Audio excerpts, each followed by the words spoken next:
अस्सलाम वालेकुम, मैं जमील फारूकी हूं। आप मेरा ऑफिशियल यूट्यूब चैनल देख रहे हैं।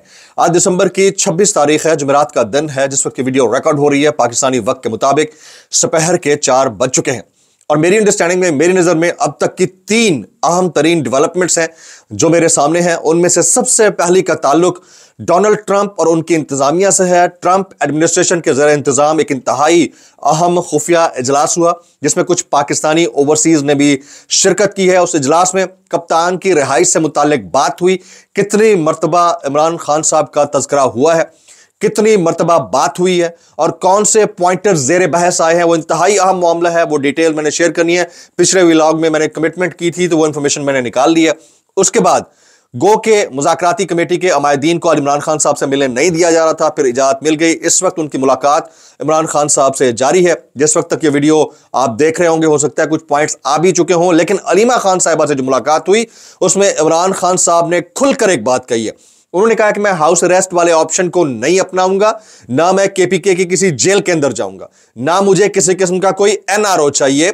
मुझे सजा देनी है सुना दें, मुझे अगर रिहाई चाहिए तो अदालतों से चाहिए, लेकिन उससे पहले जो अंडर ट्रायल सियासी कैदी हैं उनको रिहा कर दें, अदरवाइज मुश्किलात बढ़ जाएंगी। और आज फिर थोड़ी देर पहले मिलिट्री कोर्ट से एक और अहम तरीन खबर आ चुकी है। वो ये कि 60 मुल्जमान को सजाएं सुना दी गई हैं, जिसमें हसन अहमद खान न्याजी साहब शामिल हैं, 10 साल कैद बामुशक्कत। मियां इबाद फारूक शामिल हैं, उनको 2 साल कैद बामुशक्कत सुनाई गई है। इसकी डिटेल्स मजीद क्या है वो मैंने शेयर करनी है। फिर हालात या नौबत यहां तक आन पहुंची है कि वो जो रिचर्ड ग्रैनल के खिलाफ प्रोपेगेशन कर रहे थे हम जिस परस्त होने की, अब उनके इमरान खान से रिहाई से मुतालिक बात को फ्रंट हेडलाइन बना रहे हैं। जंग अखबार की बात कर रहा हूं, उसकी तफसील भी शेयर करनी है। इसलिए गुजारिश है कि आपने वीडियो को शुरू से आखिर तक देखना है। एक और गुजारिश, अगर आपने चैनल नहीं किया सब्सक्राइब जरूर सब्सक्राइब कर लीजिएगा। बेल आइकन यानी घंटा या घंटी अपने अंगूठे उंगली या साथ रख के डंडे से दबा सकते हैं। इसके अलावा व्हाट्सएप चैनल का लिंक हर वीडियो की डिस्क्रिप्शन के अंदर मौजूद है, उसको क्लिक करके ज्वाइन कर लेंगे। और मेरा ऑफिशियल इंस्टाग्राम हैंडल वेरीफाइड है, उसको फॉलो कर लीजिएगा। डायरेक्ट मैसेज करना चाहें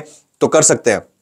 इससे पहले कि मैं जो अमेरिका से ट्रंप इंतजामिया के जेर इंतजाम होने वाले अहम तरीन इजलास की अंदरूनी कहानी आपके सामने रखूं, आपके सामने जो मिलिट्री कोर्ट से सजाएं हुई हैं मजीद मुल्जमान को सानिया 9 मई के मामले के अंदर, वो तफसीलात मैं शामिल करता हूं।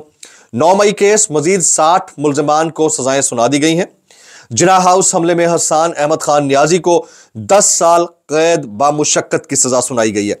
मियां इबाद फारूक को 2 साल कैद बामुशक्कत की सजा सुनाई गई है। रईस अहमद को 6 साल कैद बामुशक्कत की सजा सुनाई गई है।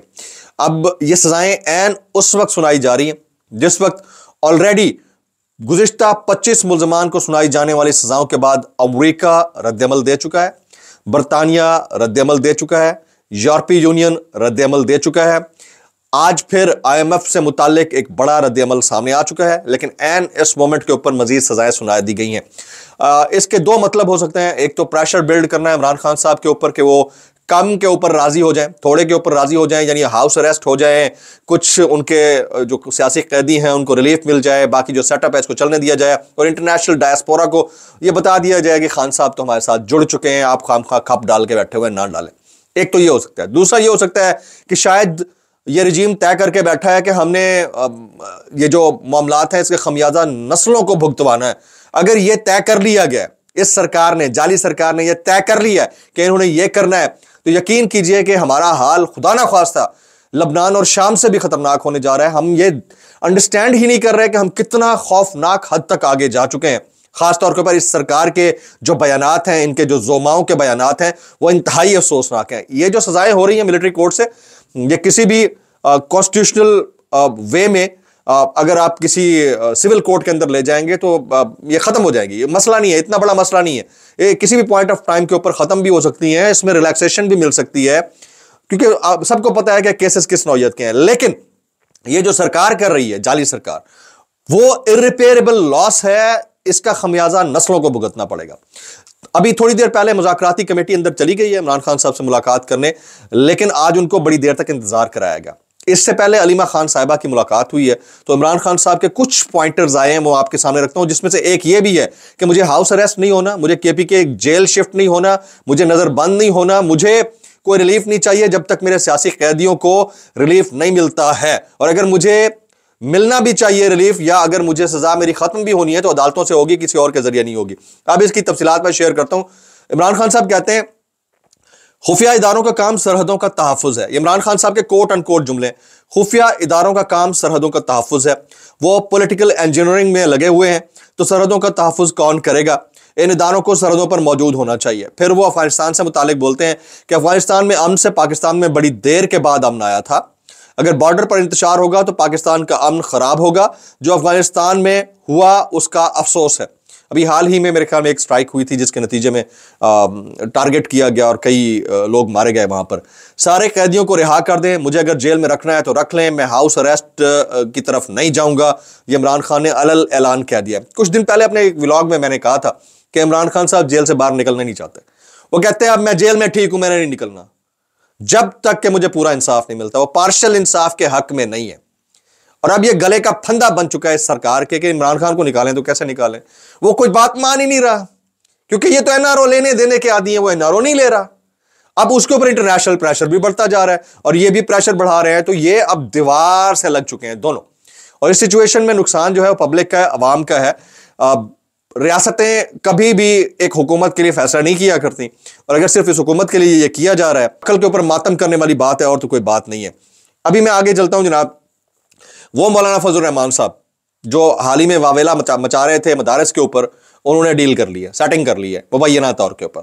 और मैंने आपको कुछ दिन पहले कहा था कि इनके वाडा के और बाकियों के शोर शराबे में मत जाइएगा। ये सिर्फ और सिर्फ लिंगर ऑन करने की टैक्टिक्स हैं और आपको असल तवज्जो आपकी हटाने की पूरी पूरी कोशिश है। अभी थोड़ी देर पहले सदीक जान ने ट्वीट किया कि मौलाना फजल रहमान पार्लियामेंट से पास किए गए अपने मदारसी बिल से पीछे हट गए हैं, हुकूमत की शराइत पर, हुकूमती ऑर्डिनेंस पर भी राजी हो गए हैं। अच्छा, अब आ जाते हैं असल स्टोरी की जानिब जो मैं आपको बताना चाह रहा था, डोनाल्ड ट्रंप वाली। पाकिस्तानी जो ओवरसीज हैं और जो अमेरिका के अंदर एक बड़ी तादाद के अंदर मौजूद है, खासतौर पर डैलस और ह्यूस्टन टेक्सास के अंदर, उन्होंने एक वफ्द बनाकर डोनाल्ड ट्रंप से मुलाकातें की हैं।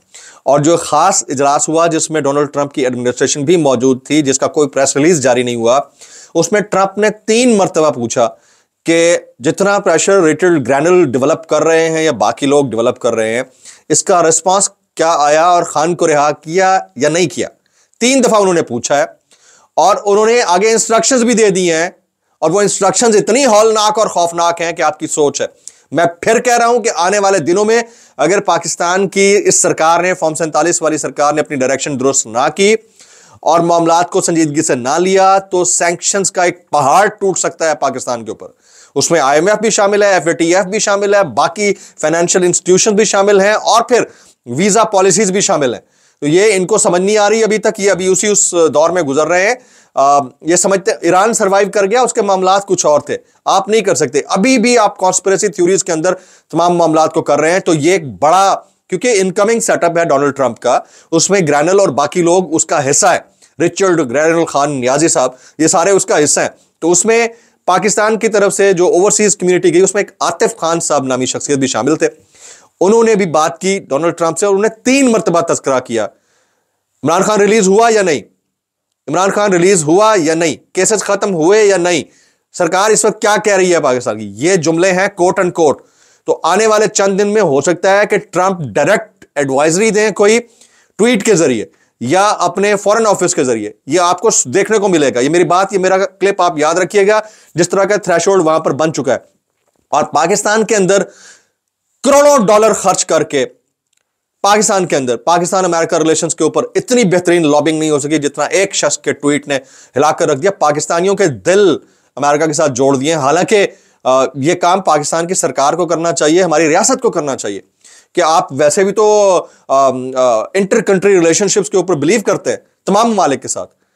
अभी आपका हाल ही में एक जो समिट हुआ उसमें आप इंडिया को इनवाइट कर चुके हैं। तो ये सारे मामलात हैं। तो उस मामलात में सिर्फ आपको तबीयत आपकी खराब इस बात पे हो रही है कि खान को रिलीज ना करना पड़ जाए, वो आपको करना पड़ेगा, अभी नहीं कुछ दिन बाद करना पड़ेगा, नहीं तो फिर आपको पता ही है कि इसके नतायज इंटरनेशनली क्या हो सकते हैं।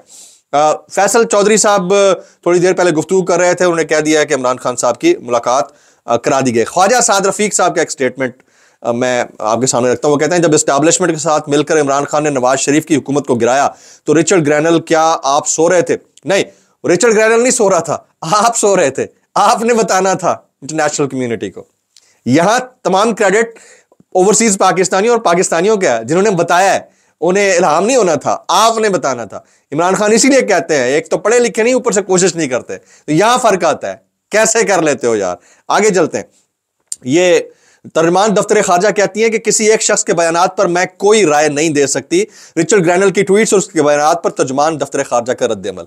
वो एक शख्स नहीं है, स्पेशल मिशन एनवॉय है डोनाल्ड ट्रंप का। वो डोनाल्ड ट्रंप है हिमसेल्फ, अगर कोई समझे तो। अगर समझ नहीं आ रहा तो आप उस वक्त का इंतजार कर रहे हैं जिस वक्त उनके तर्जमान की तरफ से या खुद डोनाल्ड ट्रंप की तरफ से कॉल आएगी।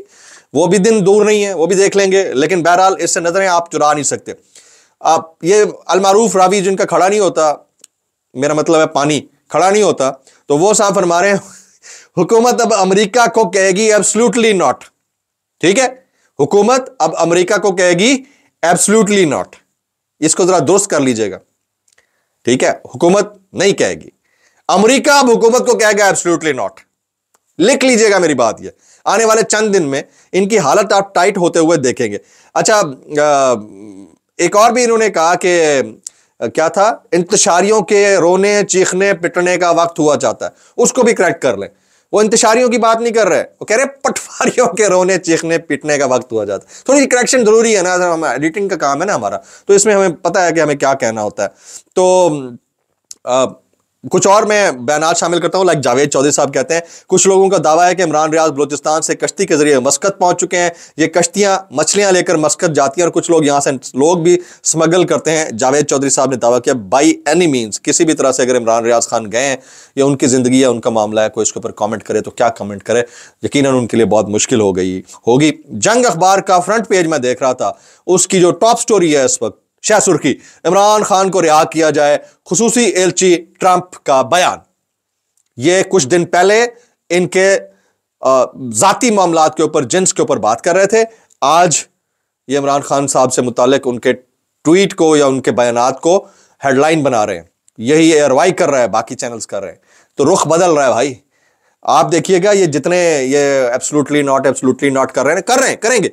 एब्सोल्युटली नॉट कहेगी हुकूमत एब्सोल्युटली नॉट कहेगी, लेकिन जिनके दम पर कहेगी वो पीछे हट जाएंगे। फिर आप क्या करेंगे? ये तो आपको पता ही है। ये तो पाकिस्तान का ये तारीख है, पॉलिटिकल नॉन पॉलिटिकल हिस्ट्री आप उठा के देख ले। आप कह दो पीछे से हट जाएंगे, खत्म हो गई बात। व्लॉग से इतना ही। बहुत सारे लोग हमारे कमेंट कर रहे हैं, इमरान राज खान, समझी Ibrahim, Sabir Shakir, Hamid Mir, doctor Shahbaz Gill, many others. तो हमें याद रखिएगा। अस्सलाम वालेकुम वरहमतुल्लाहि वबरकातुहू।